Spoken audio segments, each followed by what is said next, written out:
Donc moi c'est Goran Seller, donc je suis président de l'association à but non lucratif Dream Unit. Donc le but de notre association c'est de créer des courts, moyens et longs métrages.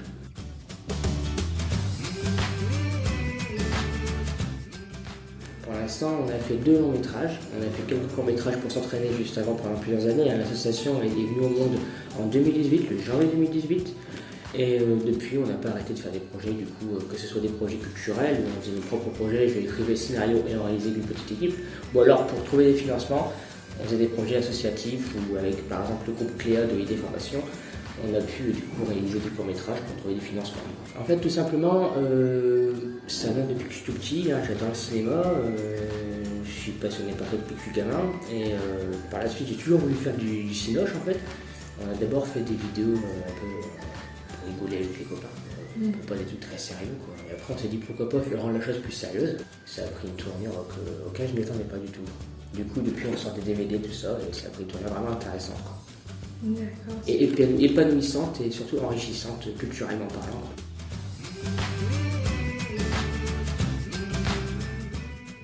Sur les statuts de l'association, elle se trouve du coup 40 rue Descartes.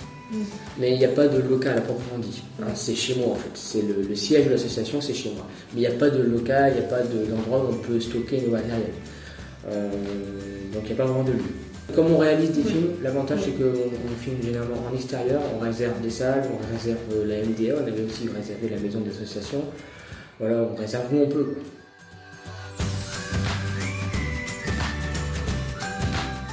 Alors, pour avoir mes services, tout simplement, il suffit de me contacter. Il faut que tu me dises juste qu'est-ce que tu veux exactement. Parce qu'on peut faire des reportages, on peut faire un court-métrage, on peut faire un peu de tout en fait.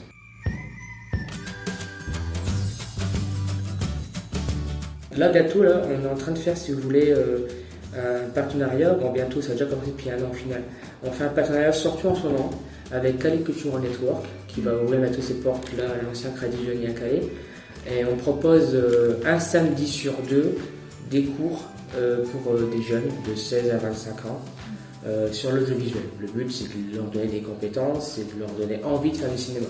Le but c'est de faire l'ouverture d'esprit et de se dire tiens, le cinéma c'est possible en fait, c'est pas que sur Netflix ou sur la télévision, on peut faire du cinoche, c'est possible. On a aussi fait un partenariat avec ID Formation où on a fait des projets audiovisuels avec des gens qui étaient éloignés de l'emploi et où on devait les initier à l'audiovisuel. Donc on a fait un court-métrage avec eux, on a fait un partenariat aussi avec le Chanel, parce que pour réaliser nos films aussi, nos films culturels, rien à voir avec le projet associatif. Pour faire nos films comme Rebecca, j'ai fait un partenariat avec le Chanel, par exemple, le Chanel SM National, pour pouvoir tourner dans la salle du passager. Enfin bref, dans tous les cas, un film ne se réalise pas seul. Ça, je pense que je vous apprends rien non plus, mais on ne réalise pas un film tout seul et il faut forcément beaucoup de partenaires.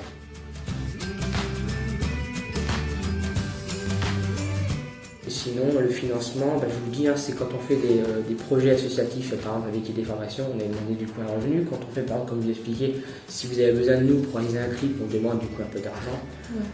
Voilà. Mais généralement, on n'est pas cher. On dit tout le temps qu'on n'est pas cher.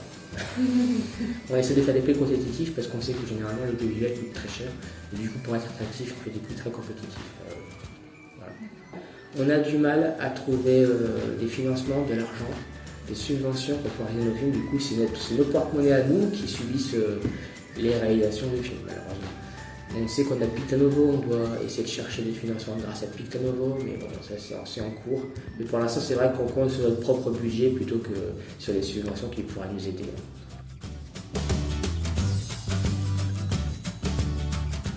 Comme on dit, plus on est de fous, plus on rit. Oui. Donc oui, non, ça m'intéresse d'avoir beaucoup de monde. Plus j'ai de monde, plus je suis content parce que l'avantage c'est que je peux multiplier les rôles, que ce soit devant la caméra ou derrière.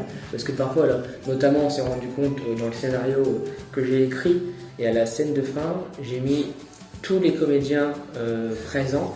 Je me suis dit, qui va faire ça? Il y a peut-être des gens qui vont se dire, oui, mais moi je suis pas intéressé pour être devant. Mais moi ça m'intéresse, ces gens-là, parce que oui, d'accord, si tu fais derrière, ça ne me dérange pas du tout, je préfère que tu sois derrière. Parce qu'il manque plus de monde derrière que des gens devant. Des gens devant, tout le monde veut être un petit peu la petite star. Je peux comprendre. Mais c'est vrai que derrière la caméra, on n'a pas trop de monde.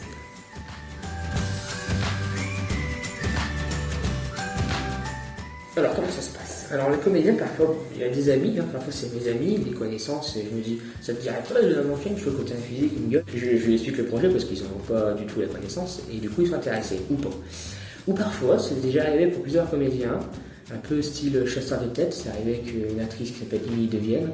Elle était en stage, à l'époque c'était Game Cash. Mais du coup je lui ai proposé, je lui ai parlé de Sandra, je lui ai dit déjà au début, est-ce que tu connais Sandra?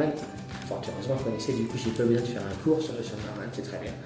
Et ensuite, je lui ai parlé du projet, du film, tout ça. Elle était à l'époque mineure, elle avait 17 ans, du coup, j'ai rencontré ses parents, enfin sa maman, et du coup, on a discuté avec eux dans un café, c'est de l'Europe, et puis elle a dit ok pour le projet. Et tu vois, de base, je la connaissais pas, et maintenant, c'est une de mes meilleures amies.